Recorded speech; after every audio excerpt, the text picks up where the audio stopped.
الشیطان الرجیم بسم اللہ الرحمن الرحیم والصلاة والسلام علی رسولہ الکریم۔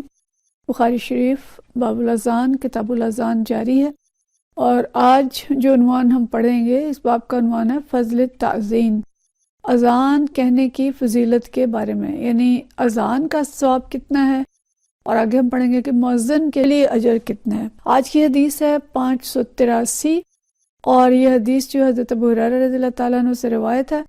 عن ابی ہریرہ ان رسول اللہ صلی اللہ علیہ وسلم قال، ابو ہریرہ رضی اللہ تعالیٰ عنہ فرماتے ہیں کہ رسول اللہ صلی اللہ علیہ وسلم نے فرمایا، اذا نودی للصلاۃ، جب نماز کے لیے اذان کہی جاتی ہے یا پکار لگائی جاتی ہے، ادبر الشیطان وله ذرات، تو شیطان پیٹھ پھیر کر بھاگ کھڑا ہوتا ہے اور خوف کے مارے اس کی ہوا خارج ہوتی ہے۔ اور فرمایا کہ حتی لا یسمع تعظیم، کہ وہ اتنی دور بھاگتا ہے کہ اسے اذان کی آواز نہ سنائی دے۔ وَإِذَا قُضِيَ النِّدَاءُ أَقْبَلَ، پھر جب اذان کی آواز ختم ہو جاتی ہے تو وہ واپس آ جاتا ہے۔ حتی اذا ثُوِبَ بِالصَّلَاةِ أَدْبَرَ، یہاں تک کہ جب دوبارہ نماز کے لیے اقامت ہوتی ہے تو وہ پھر بھاگ جاتا ہے۔ یہ جو ثُوِبَ لفظ ہے کہ دوبارہ پکارنا، اور مؤذن کا نماز کے لیے پکارنا، جیسے حی علی الصلاۃ حی علی الفلاح یا قد قامت الصلاۃ جب کہتا ہے تو وہ پھر بھاگ جاتا ہے۔ اذا قضیت التصویب اقبل، حتیٰ کہ جب اقامت ختم ہوتی ہے تو پھر آ جاتا ہے۔ حتی یخطر بین المرء ونفسہ، یہاں تک کہ وہ انسان اور اس کے نفس کے درمیان خیالات ڈالتا ہے، اس کے دل میں خیال ڈالتا ہے۔ یقول، کہتا ہے اذکر کذا اذکر کذا، کہ فلاں چیز کو یاد کرو، فلاں چیز کو یاد کرو۔ لما لم یکن یذکر، ایسی چیز جو کہ اسے یاد نہیں تھی، یعنی وہ چیز اسے یاد دلاتا ہے۔ حتی یظل الرجل لا یدری کم صلی، یہاں تک کہ انسان بھول جاتا ہے کہ اس نے کتنی رکعتیں پڑھی ہیں۔ کئی چیزیں اس حدیث کے اندر آئی ہیں، لیکن جو مین اس کا موضوع ہے وہ اذان کی فضیلت ہے، اذان کی برکت ہے، کہ اذان کی فضیلت اور اس کی برکت اتنی زیادہ ہے کہ اذان سن کے شیطان پر بدحواسی طاری ہو جاتی ہے، اور بدحواسی کی وجہ سے وہ بھاگتا ہے۔ اور یہاں پہ جو لفظ استعمال کیا گیا ہے اس کے لیے کہ اس سے اس کی وَلَهُ ذُرَاتٌ، تو ذرات جو ہے یہ خوف کی علامت بھی ہے اور ایک کیفیت کا اظہار بھی ہے، یعنی ایسی شدت فرار ہے جس میں خوف اور کراہت اور گھبراہٹ شامل ہے۔ یعنی مولانا مدد رحمۃ اللہ علیہ اس حدیث کی تشریح میں لکھتے ہیں تفہیم الحدیث میں کہ اس سے اضطراب، خوف اور بدحواسی کا اظہار مقصود ہوتا ہے، کہ کوئی شخص اگر بھاگتا ہوا اور بھاگتے ہوئے کہا جاتا ہے کہ وہ اس انداز میں بھاگ رہا ہے، پنجابی کے اندر بھی اس طرح کے محاورے موجود ہیں، تو یہ ضروری نہیں ہے کہ اس سے کوئی ہوا خارج ہو رہی ہو، بلکہ یہ سمجھا جاتا ہے کہ وہ سخت بدحواسی اور خوف کی حالت میں بھاگا ہے۔ تو ابلیس، یہ شیطان، یہ جن ہیں، اور انسانوں کی طرح مادی جسم نہیں رکھتے، بلکہ آتشی مخلوق ہیں، جو اللہ تعالیٰ نے فرمایا کہ خلق الجان من مارج من نار، سورہ رحمان کے اندر، کہ ہم نے جنات کو آگ کے جو شعلے اس سے پیدا کیا۔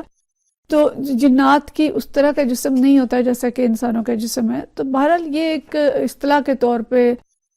لفظ جو ہے وہ استعمال کیا گیا ہے، جو کہ خوف اور گھبراہٹ کی علامت ہے، اور شیطان گھبراہٹ کے ساتھ دور بھاگتا ہے جب اذان کہی جاتی ہے۔ اور یہ بات ہمیں سمجھ میں آتی ہے کہ ایسا کیوں ہوتا ہوگا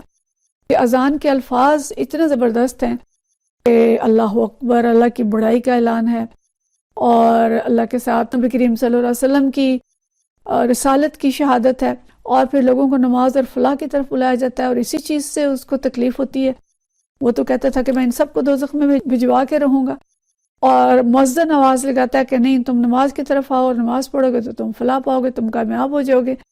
اور اللہ کی توحید کا اعلان کیا جاتا ہے۔ تو یہ ایک زبردست پکار ہے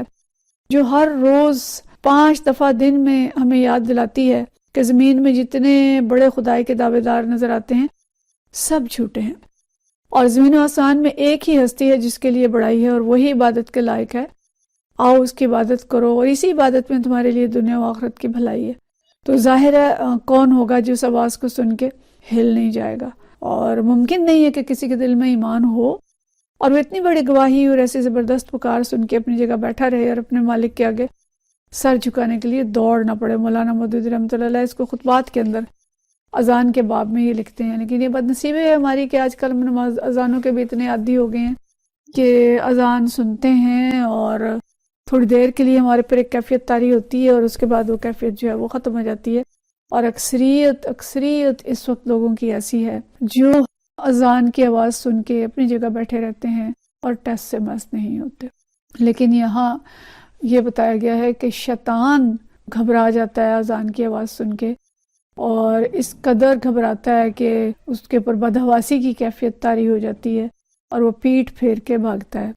اور دوسری جگہ ایک حدیث ہے، ایک اور حدیث آتی ہے جس میں حضرت ابو ہریرہ رضی اللہ تعالیٰ عنہ فرماتے ہیں اذا اذن المؤذن ادبر الشیطان وله حساس۔ انہوں نے بیان کیا کہ رسول اللہ صلی اللہ علیہ وسلم کا ارشاد گرامی ہے کہ جب مؤذن اذان کہتا ہے تو شیطان دم دبا کر پیٹھ پھیرتے ہوئے بھاگتا ہے۔ یہاں پہ ذرات کی جگہ حساسن لفظ ہے، تو اب یہ اس کا مطلب یہ نہیں ہے کہ شیطان کی کوئی دم ہے اور وہ دم دبا کے بھاگتا ہے۔ سارا دم تو ایک استعارہ ہے، ایک اظہار کا ذریعہ ہے، اس کا مطلب یہ ہے کہ بھئی وہ تیزی سے بھاگتا ہے۔ اور اسی طرح ایک اور حدیث ہے، یہ بھی مسلم کے اندر ہے، جس میں حضرت جابر رضی اللہ تعالیٰ عنہ یہ بیان کرتے ہیں کہ میں نے نبی کریم صلی اللہ علیہ وسلم سے خود سنا ہے، آپ فرما رہے تھے کہ اس میں کوئی شک نہیں کہ شیطان جب نماز کے لیے کی گئی ندا سنتا ہے یا اذان سنتا ہے تو مقام روحہ تک بھاگتا ہے۔ تو سلیمان جو یہ حدیث بیان کر رہے ہیں وہ یہ کہتے ہیں کہ میں نے روحہ کے متعلق ان سے دریافت کیا تو انہوں نے کہا کہ وہ ایک مقام ہے جو مدینہ سے 36 میل کے فاصلے پر واقع ہے۔ یعنی اس سے بھی ہمیں پتہ چلتا ہے کہ وہ اتنی تیزی سے بھاگتا ہے اور اتنی دور تک جاتا ہے کہ مدینہ شریف سے وہ 36 میل، مسجد نبوی سے 36 میل دور تک چلا جاتا ہے۔ تو یہ جو حدیث ہیں یہ ساری بڑی متواتر حدیث ہیں۔ بخاری کے اندر بھی 3 حدیث یہ مختلف ابواب کے اندر آئی ہیں، اور مسلم کے اندر 5 حدیث ہیں اس عنوان کی۔ تو ان سب حدیث سے یہ پتہ چلتا ہے کہ نبی کریم صلی اللہ علیہ وسلم نے مختلف مواقع پر اذان کی تاثیر جو ہے اس کو مختلف طریقوں سے بیان فرمایا ہے، اور اگر سب ارشادات کو ملا کے پڑھیں تو بات واضح ہو جاتی ہے کہ اصل مقصد جو ہے وہ اذان کا اثر بیان کرنا ہے کہ اس کو سن کے شیطان بھاگ جاتا ہے، اور اس کے دوران انسان جو ہے وہ شیطانی وساوس سے محفوظ ہو جاتا ہے۔ البتہ یہ بات حیرت ہوتی ہے پڑھ کے کہ نماز کے ٹائم پہ وہ پھر واپس آ جاتا ہے، اور وہ واپس کیوں آتا ہے یہ اللہ تعالیٰ ہی بہتر جانتا ہے کہ ایسی کیفیت کیوں ہے، لیکن اس کی جو توجیہ کی ہے مختلف علماء نے وہ ہم دیکھ لیتے ہیں کہ توجیہ جو ہے وہ کس طرح کی ہے۔ تو ایک بات تو اس میں یہ کی گئی ہے کہ ہر عمل کے خواص جو ہیں وہ الگ ہوتے ہیں، اور اذان چونکہ شہادتین کا اعلان ہے کہ ایک شہادت ہے اللہ تعالیٰ کے ایک ہونے کی، لا الہ الا اللہ، اور دوسری شہادت ہے اشہد ان محمد رسول اللہ صلی اللہ علیہ وسلم کی رسالت کی گواہی ہے۔ تو مؤذن کی یہ جو شہادت ہے اس کی گواہی ہر خشک اور تر چیز اور جن و انس دیں گے قیامت کے دن، اور یہ آگے حدیث ہم پڑھیں گے۔ تو شیطان کو یہ گوارا نہیں ہے کہ کوئی بھی کسی مومن کے ایمان کی شہادت کی گواہی دے، چاہے کہ ساری جو مخلوق ہے وہ مؤذن کے لیے گواہ بن جائے، اس لیے وہ اذان سن کے بڑا ذلیل ہوتا ہے اور رسوا ہوتا ہے، اور اس کی تاب نہیں لا سکتا اور اتنی دور تک بھاگتا ہے کہ اذان کی آواز وہ نہ سن سکے۔ دوسری بات یہ کہی جاتی ہے کہ اذان جو ہے وہ ایک اعلان کی صورت ہے۔ جب کسی چیز کو علل اعلان بیان کیا جاتا ہے تو سب لوگ متوجہ ہو جاتے ہیں، اور اس وقت وسوسے بھی کم ہو جاتے ہیں اور انسان کی توجہ اس طرف ہو جاتی ہے، تو شیطان بھی اس اعلان کو سنتا ہے اور اس سے برداشت نہیں ہوتا۔ لیکن نماز جو ہے اللہ کے ساتھ مناجات ہے اور سرگوشی ہے، اور سرگوشی کی وہ کیفیت نہیں ہوتی جو کہ اعلان کی کیفیت ہوتی ہے۔ اعلان کی طرف انسان زیادہ متوجہ ہوتا ہے، اور سرگوشی جو ہوتی ہے وہ اگر دیر تک ہوتی رہے تو اس کا اثر جو ہے وہ کم ہو جاتا ہے۔ اس طرح نماز کیونکہ دیر تک ہوتی ہے، نماز اگر توجہ سے پڑھی جائے وہ زیادہ ٹائم لیتی ہے، اذان کا وقت کم ہوتا ہے، تو نماز کے اندر پھر وسوسے جو ہیں وہ آ جاتے ہیں، اور شیطان بھی ظاہر ہے اس حدیث سے ہمیں پتہ چل رہا ہے کہ وہ وسوسے ڈالتا تک کہ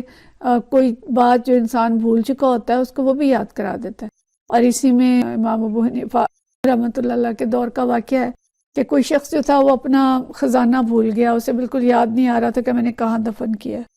تو اس نے حضرت امام ابو حنیفہ سے عرض کیا کہ میں نے اس طرح سے اپنا خزانہ رکھا ہے اور مجھے بالکل یاد نہیں آ رہا کہ میں نے کہاں رکھا ہے۔ تو امام صاحب نے فرمایا کہ گھر جا کر رات بھر نفل پڑھ، خیال رکھنا کہ تمہیں نماز میں نہ کوئی خیال نہ آئے، دنیا کی طرف بالکل دھیان ہرگز نہ ہو۔ اس نے اسی طرح کیا، تو شیطان نے یہ سوچا کہ یہ اگر ساری رات نفل پڑے گا تو وہ تو ایک ہی رات میں اللہ کا مقرب ترین بندہ بن جائے گا۔ تو اس نے اس کو وسوسہ ڈالا اور اسے یاد کرا دیا کہ اس کے جو دفنے کی جگہ تھی وہ کون سی تھی، اس نے خزانہ کہاں دفن کیا تھا، اور اس شخص نے آ کے خود ہاتھوں سے اس کا خزانہ نکلا ہے۔ جو واقعہ ہے اس کو حافظ ابن حجر نے فتح الباری میں بھی بیان کیا ہے کہ شیطان اس طرح سے حملہ کرتا ہے، اور نماز کے اندر یہ ہم سب کا تجربہ ہے کہ نماز میں بھولی ہوئی چیزیں اکثر یاد آ جاتی ہیں، کیونکہ شیطان پوری کوشش کرتا ہے کہ انسان کی توجہ جو ہے وہ نماز سے ہٹا کے اور دوسری چیزوں کی طرف کر دے۔ تو یہاں سے میں یہ پتہ چل رہا ہے کہ اذان کی فضیلت کتنی زیادہ ہے، اور شیطان کو اس سے زبردست پریشانی لاحق ہوتی ہے، اور ہمیں بھی چاہیے کہ ہم اذان کی جب آواز سنیں تو ہم سوچیں کہ اللہ تعالیٰ کی پکار ہے، اللہ ہمیں بلا رہا ہے، تو ہم اس اذان کی طرف توجہ دیں اور نماز کی طرف متوجہ ہوں، اور فوراً ہی نماز کے لیے جتنی جلد ممکن ہو اٹھ جائیں، تاکہ ہم اس کا جو فائدہ ہے وہ حاصل کر سکیں، اور جو ہمارا دل اللہ کی طرف متوجہ ہوا ہے وہ اسی طرح ہی متوجہ رہے، اور اس سے پہلے کہ شیطان ہمارے پر حملہ کر دے ہم نماز کی طرف متوجہ ہو جائیں۔ دوسری بات یہ کہ شیطان جس طرح سے بدحواس ہوتا ہے، ہمیں اس حدیث سے اس چیز کا پتہ چلتا ہے۔ پھر ہمیں دیکھتے ہیں کہ اذان صرف نماز کے لیے ہی نہیں دی جاتی، بلکہ نماز کے علاوہ بھی اذان ہوتی ہے۔ جیسے جب کوئی بچہ پیدا ہوتا ہے تو اس کے کان میں اذان دی جاتی ہے، اور جب شیاطین کے حملے کا کہیں پہ پتہ چلتا ہے، کسی کے گھر کے اندر کوئی ایسا حملہ شیاطین کی طرف سے ہو گیا ہے، تو اس کو بھی گھر کے ہر کونے پہ اذان دینے کا طریقہ سکھایا جاتا ہے کہ اذان سے شیطان بھاگ جاتا ہے۔ تو گھر کے اندر اگر جنات کا کوئی عمل دخل بڑھ گیا ہے، اس طرح کی کوئی چیز ہو گئی ہے، تو وہاں پہ بھی علماء جو ہیں وہ اذان دینے کا طریقہ بتاتے ہیں کہ گھر کے چاروں کونوں میں اونچی آواز میں اذان دی جائے تاکہ شیطان وہاں سے بھاگ جائے، اور یہ عمل جو ہے وہ کثرت کیا جائے۔ ایک بات اور بھی ہے کہ جب کوئی مصیبت آتی ہے، مشکلات اور مصائب آتی ہیں، تو لوگ چھتوں پہ چڑھ کے اذانیں دینی شروع کر دیتے ہیں۔ تو چھتوں پہ چڑھ کے اذان دینے کا عمل شریعت کے اندر کسی نص کے ساتھ تو ثابت نہیں ہے۔ اگر اس کو کوئی شرعی عمل سمجھ کے کیا جائے گا تو وہ غلط ہوگا، لیکن مولانا مودودی اس کو لکھتے ہیں کہ اگر کوئی مصائب بھگانے کے لیے اللہ کو پکارنے کا طریقہ سوچتا ہے کہ اس سے میں اللہ کو پکاروں گا اور میرے مصائب دور ہو جائیں گے، تو اس میں کوئی حرج نہیں ہے، لیکن اس کو ایک شرعی عمل سمجھ کے نہ کیا جائے۔ کوئی شرعی عمل سمجھ کے کرے گا تو وہ بات درست نہیں ہوگی۔ تو بہرحال اس حدیث سے جو چیز ہمیں پتہ چلتی ہے کہ اذان بہت مؤثر چیز ہے، اور شیطان اس سے بہت گھبراتا ہے، اور دور تک 36 میل دور تک بھاگ جاتا ہے۔ اور اگر انسان زیادہ متوجہ نہیں ہوتا اور نماز کے اندر توجہ نہیں دیتا تو پھر شیطان نماز میں پلٹ آتا ہے اور اس کو وسوسے ڈالتا ہے۔ تو ضروری ہے کہ ہم اپنی نمازوں پر بھی توجہ دیں اور اذان کا بہترین اس طرف رسپانس دیں، اذان کو مؤثر سمجھیں۔ اللہ کرے کہ جیسے نبی کریم صلی اللہ علیہ وسلم کے بارے میں آتا ہے، عائشہ رضی اللہ تعالیٰ عنہ کی ایک حدیث ہے جس کا مفہوم یہ ہے کہ آپ ہمارے درمیان بیٹھے ہوتے تھے، بات چیت کر رہے ہوتے تھے اپنے گھر والوں کے درمیان، اور جب اذان کی آواز آتی تو آپ اٹھ کھڑے ہوتے، اور ہمیں ایسا لگتا کہ جیسے آپ ہمیں جانتے بھی نہیں ہیں۔ یہ حدیث کے الفاظ نہیں ہیں، اس لیے میں اس کا حوالہ بعد میں دوں گی، فی الحال اس وقت میرے سامنے نہیں ہے، لیکن یہ مفہوم ہے کہ اس طرح کی کیفیت ہوتی تھی نبی کریم صلی اللہ علیہ وسلم کی کہ اللہ کی پکار آ گئی تو سب کو چھوڑ کے اللہ کی طرف متوجہ ہو گئے۔ تو ہمیں بھی اس چیز پہ توجہ دینی چاہیے، اور اذان ہو تو اپنی نماز کی فوری طور پہ تیاری کر